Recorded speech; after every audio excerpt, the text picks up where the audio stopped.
nombre es Joan Fernando Coapeña, soy estudiante de la Universidad de Pamplona de Fonoaudiología y voy en quinto semestre. Hoy les hablaré del sistema auditivo o fisiología auditiva. Para empezar, el órgano de la audición realiza una función específica, que es hacer perceptible el estímulo sonoro físico en tres etapas importantes.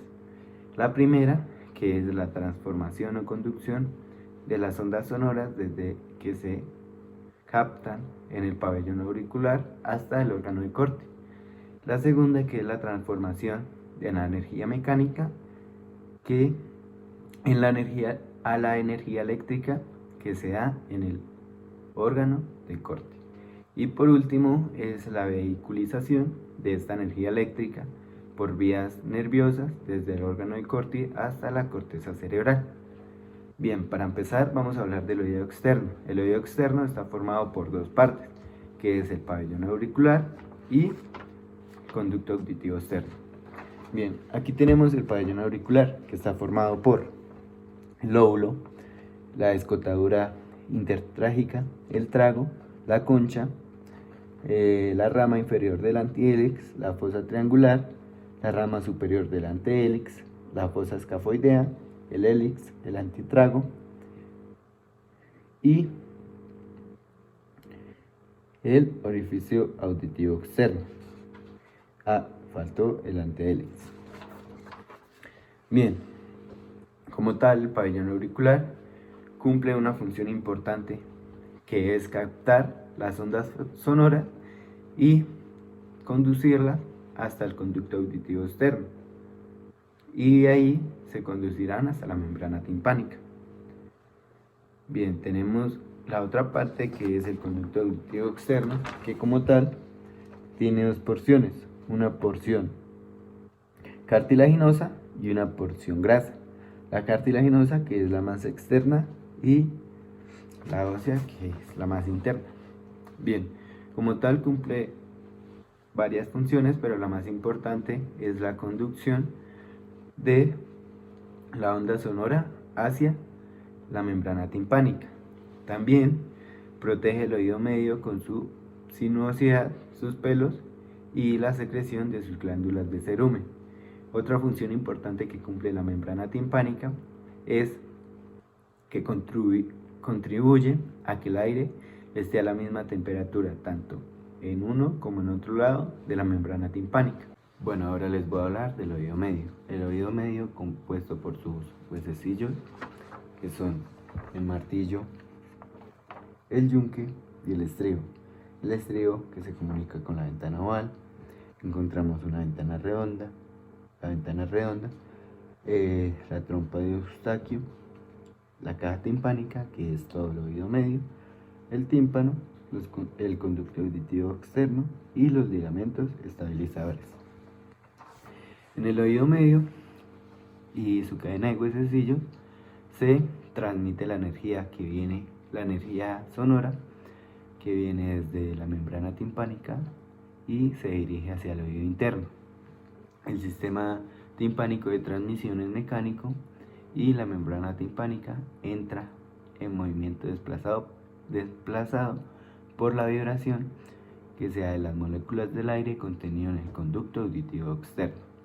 Bien, el mango del martillo unido a la membrana timpánica, el martillo que se une con el yunque por la articulación ínculo-maleolar, el yunque que se comunica con la cabeza del estribo con la articulación ínculo-estadipedial, y el estribo que se inserta en la ventana oval esto se da mediante el ligamento anular de Rödinger. Bien, al vibrar la membrana timpánica se traspasa su movimiento al martillo. El martillo se traspasa al yunque y del yunque al estribo. A través de la membrana de la ventana oval se transmite la vibración del oído al oído interno. Bueno, ahora les voy a hablar de algo muy importante, como lo es el emparejamiento de la impedancia. ¿De qué se trata esto?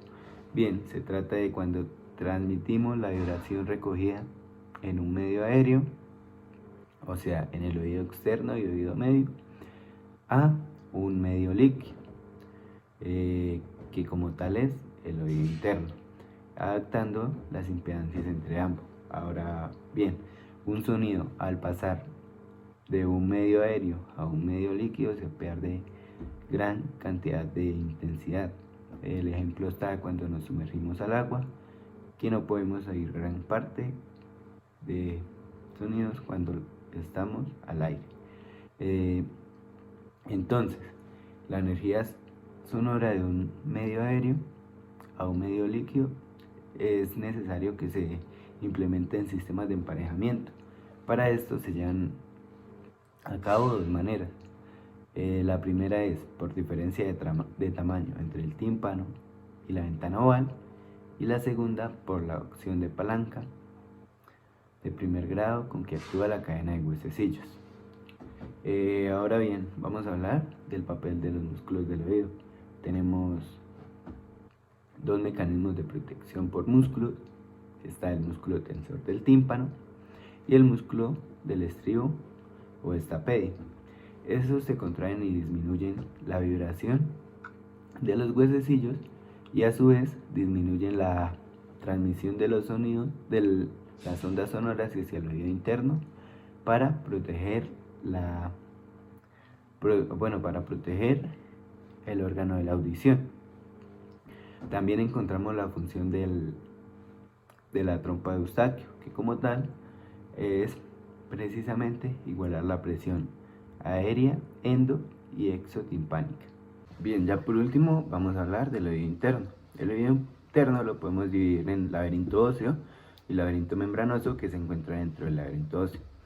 El laberinto óseo consta de tres partes o de tres elementos, que es los canales semicirculares, el vestíbulo y el caracol o la cóclea.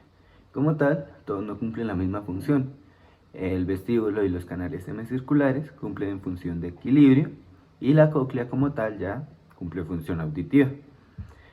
Y en el laberinto membranoso encontramos el conductos semicirculares, el utrículo y sáculo, estos dos que cumplen también funciones de equilibrio, y el conducto coclear, también es de la audición.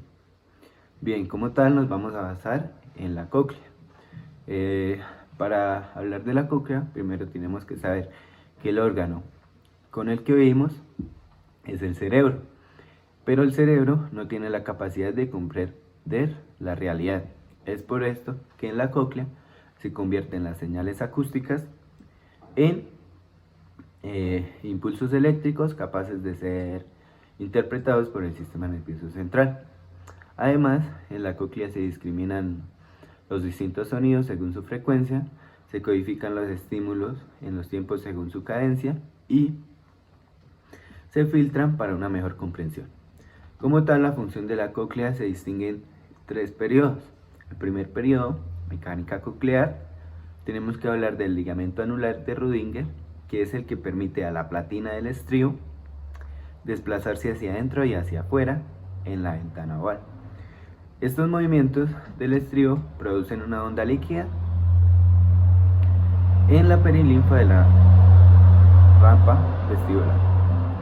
Bien, esta onda líquida producida por el estribo se desplaza a lo largo del conjunto rampa vestibular conducto coclear y pone a vibrar la membrana basilar. Esta adquiere un movimiento ondulatorio que es sincronizado con las frecuencias del estímulo sonoro. Como tal, la onda de la membrana basilar viaja desde la ventana oval hasta el helicotrema. Tenemos que hablar de la amplitud de la onda. Esta aumenta lentamente hasta alcanzar su punto máximo o amplitud máxima.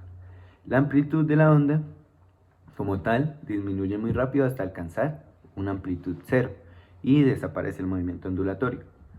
Bien, el punto máximo de desplazamiento de la onda, o la amplitud máxima, se localiza en distintos lugares de la cóclea. Tenemos los ejemplos, o como tal, los sonidos agudos. El movimiento ondulatorio se agota enseguida. En cambio, los sonidos graves, la onda viaja más y su amplitud máxima como tal se sitúa en el punto máximo del ápex.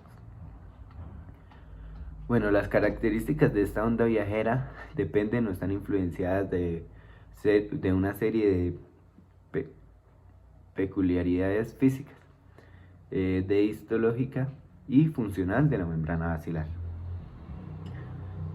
Como tal, por este mecanismo se discriminan en la cóclea los diversos tonos del sonido. Bien, el oído interno sabemos que está lleno de líquido y para que el estribo pueda introducirse en el laberinto se necesita una zona elástica que se desplace en sentido opuesto de la platina. Esta función la cubre la ventana redonda, obturada por su membrana elástica o falso tímpano. Como tal, cuando un movimiento del estribo hacia adentro, lo que genera es que la ventana oval haga otro movimiento hacia afuera y viceversa como tal. Bueno, como tal, la membrana basilar hace un filtro, analiza el mecanismo de frecuencia, distribuyendo la onda sonora según su frecuencia en los distintos lugares de la cóclea. Tenemos el segundo periodo, que es micromecánica coclear. Este consta de la activación de las células ciliadas que están ligadas al desplazamiento que sufren los cilios debido a la excitación mecánica que se da por la onda viajera. Entonces, estos desplazamientos son movimientos entre la tectoria y la basilar. Entonces, con la vibración de la membrana basilar, el órgano de Corti que se asienta sobre ella se ve en la obligación de ser desplazado de arriba a abajo.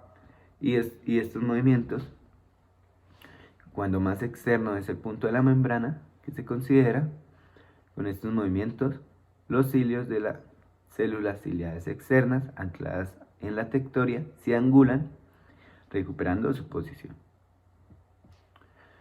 Bueno, los movimientos del órgano de Corti con relación a la membrana tectoria provocan una deformación del espacio subtectorial, originando corrientes de endolinfa en la superficie del órgano de Corti. Son estas microcorrientes las que ocasionan el movimiento de los cilios de las células ciliadas internas y su despolarización. Como tal, las células ciliadas internas son las encargadas de transmitir la información sonora que ha llegado de la cóclea. Tenemos que mencionar que más del 90% de las fibras aferentes del nervio coclear hacen sinapsis con las células ciliadas internas. Ya el promedio restante son las células ciliadas externas. Y por el contrario, la mayoría de las fibras eferentes terminan en las células ciliadas externas. Como tal, las células ciliadas internas reciben la información física como una vibración y la transforman en impulsos eléctricos que serán enviados a las diferentes áreas corticales relacionadas con la audición. Bueno, como tal, este complejo sistema funcional se da gracias a células neuroepiteliales que están inmersas en líquidos de diferentes composiciones iónicas, manteniendo de este modo un potencial intracelular de reposo. El mecanismo de transducción de esta cóclea, por lo tanto, íntimamente ligado al flujo endolinfático de potasio. Tenemos la fisiología de los líquidos laberínticos, la estría vascular. Entonces, para que el oído interno pueda generar un potencial de acción, es preciso que exista una diferencia de potencial entre endolinfa y perilinfa. Entonces, la estría vascular tiene la función de mantener el nivel electrolítico de la endolinfa al suministrar y aclarar iones en la rampa media o conducto coclear. Bueno, listo, la transducción. Denominamos transducción a la transformación de la energía mecánica que actúa sobre los cilios de las células ciliares internas y externas en energía eléctrica. Este proceso, tanto en la cóclea como en los receptores vestibulares, depende del ciclo de potasio. Es por este sistema que las células ciliadas transforman la energía mecánica que actúa sobre sus cilios en energía eléctrica. Tras la transmisión sináptica, induce la aparición de un potencial de acción en el nervio coclear.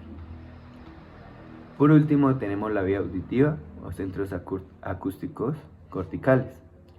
Entonces, la vía auditiva, coclear o acústica, es donde los estímulos auditivos mecánicos transformados en energía eléctrica por las células ciliadas del órgano de Corti son conducidas hasta los centros analizadores superiores de la corteza temporal a través de una vía específica.